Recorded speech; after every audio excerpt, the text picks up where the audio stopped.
और बड़ी खबर इस वक्त बिहार के बगहा से आ रही है, जहां पर गंडक नदी में नाव हादसा हुआ है। बताया जा रहा है कि 20 लोग सवार थे उस वक्त नाव पर, जब नाव हादसे का शिकार हुई। राहत की बात यह है कि सभी सुरक्षित बताए जा रहे हैं। दियारा के इलाके में ये सभी लोग जो हैं वो जा रहे थे और नाव पर सवार होकर जैसे ही ये गंडक नदी के बीचों बीच पहुंचते हैं, नाव हादसे का शिकार हो जाती है। गोड़ियापट्टी घाट का ये मामला है, लेकिन राहत की बात यह कि नाव पर सवार सभी 20 लोग सुरक्षित हैं। तो ये बड़ी खबर इस वक्त बिहार के बगहा से, गंडक नदी में नाव हादसा, जिस पर बताया जा रहा है कि नाव पर सवार 20 लोग उस वक्त गंडक के दियारा इलाके में जा रहे थे, जहां पर नाव अचानक से बीच धार में पलट जाती है।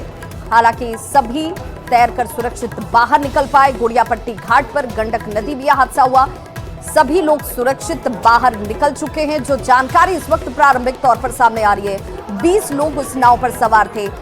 सवाल ये कि क्या नाव छोटी थी, क्षमता से ज्यादा लोगों की मौजूदगी नाव पर थी और इस वजह से ये नाव हादसे का शिकार हुई।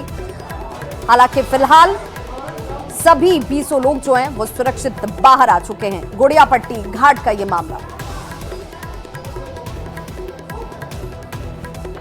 तो बगहा से ये खबर, जहां पर बड़ी जानकारी और ज्यादा जानकारी के साथ न्यूज़ 18 संवाददाता मुन्ना राज हमारे साथ जुड़ चुके हैं। क्या जानकारी मुन्ना राज इस वक्त मिल रही है, हादसा कैसे हुआ? ये बगहा की गोड़ियापट्टी घाट की घटना बताई गई है, जहां 20 लोगों को लेकर गंडक नदी के दूसरे छोर दियारा के तमाम ऐसे इलाके हैं जहां शहर से प्रतिदिन लोग आते हैं जाते हैं।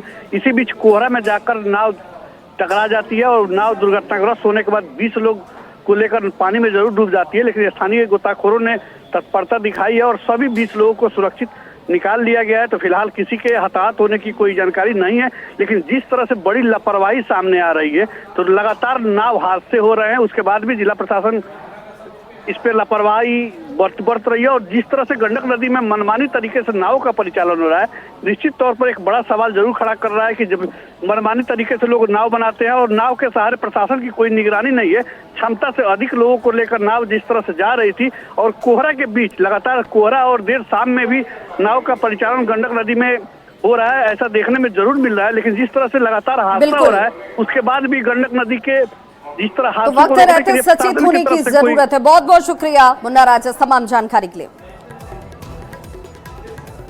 और अगली बड़ी खबर मुजफ्फरपुर से आ रही है, जहां पर राम जानकी मठ की जमीन को लेकर विवाद गहराता जा रहा है। विवाद क्यों है, जरा वो भी जान लीजिए। बताया जा रहा है कि मठ की ये जमीन, जहां पर एक मुस्लिम परिवार को बसा दिया गया और ऐसे में मठ से अर्जित होने वाली संपत्ति भी इन्हीं लोगों के बीच बांटी जा रही है।